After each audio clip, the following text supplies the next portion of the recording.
Let's bring in California GOP delegate Elizabeth Barcohana and Los Angeles GOP Chairman Roxanne Hoge. Thank you both for coming on. I mean, Roxanne, what do you think about this? If Christian players want to write Bible verses on their hat, so what? I mean, are they required to not do so? Is there some kind of rule that says you're not allowed to be a Christian during Pride Night? I mean, I don't quite get the controversy here. Well, unfortunately, the First Amendment just deals with government restricting your speech, but we have crossed the Rubicon into a place where corporations and teams are forcing stuff down their players' throats. And so if they want to respond, they should be able to. And the test is, if they wanted to write BLM on their hats or something else, no one would be making a peep. No, and that's the whole thing, Elizabeth. You're like, listen, these are players. These are professionals. They are Christians, and they, maybe they believe differently. They're allowed to believe differently. Everyone's allowed to believe differently, of course. People come to baseball games to watch people play baseball, to come together as an American pastime. And the fact that this controversy exists in the first place is evidence that what is happening here is divisive. Yeah. Meantime, you had Joe Rogan, who says that L.A. is on the verge of becoming the next Detroit. Watch. Somebody recently said this, and it's perfect. They said L.A. is slowly becoming Detroit. Interesting. Yeah. The biggest industry in terms of like cultural value and like getting people to move there was always show business. Yeah. And they barely make movies anymore. They overtaxed and overregulated their biggest industry to other states and other countries. Yeah.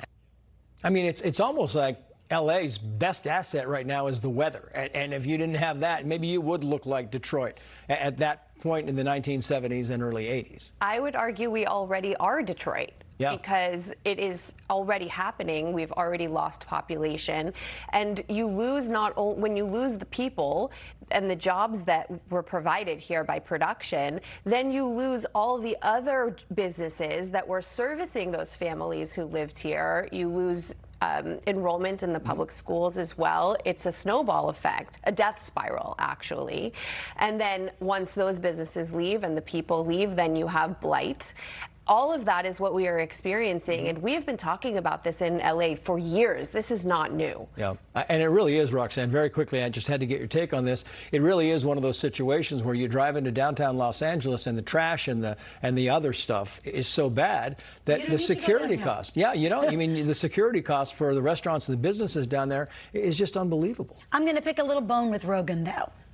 Send help. All these people who fled and then sit in their lovely studios in the places that they fled to, maybe they could send a little help back to L.A. I think he tried to help. And nobody would listen to the same thing. And he's like, well, that's that. New York Post writes the following here, quoting, put this on the screen, the new $2.5 million safe camping site in the city's River District officially opened this week with room for up to 125 people. And the costs don't stop there. City officials estimate it'll cost another $1.2 million annually to operate. But the Sacramento mayor could not be happier. Watch. People will be able to come off of the streets from right around this neighborhood and have a safe place to camp. There will be showers, restroom facilities here, caseworkers. So this is an overall piece of the puzzle. So let's see, 50,000 homeless in California, 20,000. If it's $1 billion, then give us $1 billion and we'll see if we can fix this thing. So it's a more glamorous tent? That'll solve the problem. Look, what the left has done is genius.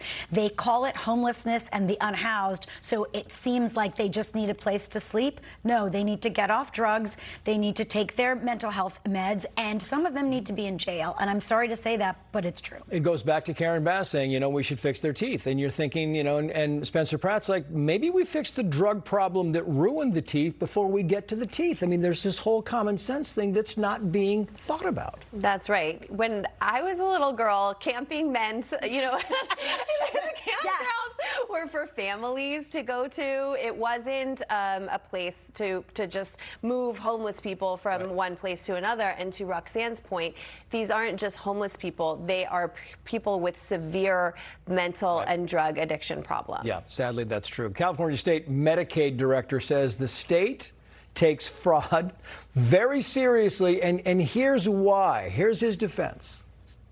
I want to be clear from the start. We take program integrity seriously and work hard every day to protect California's Medicaid program from fraud. California is the country's most populous state. It is the fourth largest economy in the world. This means we support more healthcare services for more vulnerable individuals than any other state Medicaid program in the country. We will not tolerate fraud because the oceans are blue and the sky. I mean, come on, give us some, why are you tolerating fraud? Why are you, there's no answer. Because they know nothing about this. Well, they're only talking about it now because there's pressure from the federal government, right, obviously, and it's an election year, obviously. But his answer reminded me of during the debate between Bass and Pratt, where she said, you know, our program is so big, obviously we're going to have some degree of fraud, as if there's some amount of fraud that is tolerable. Yeah, that's exactly what it was. 10 seconds, Roxanne. The hidden nugget in his answer is they're there to support illegal alien vulnerable people. Right.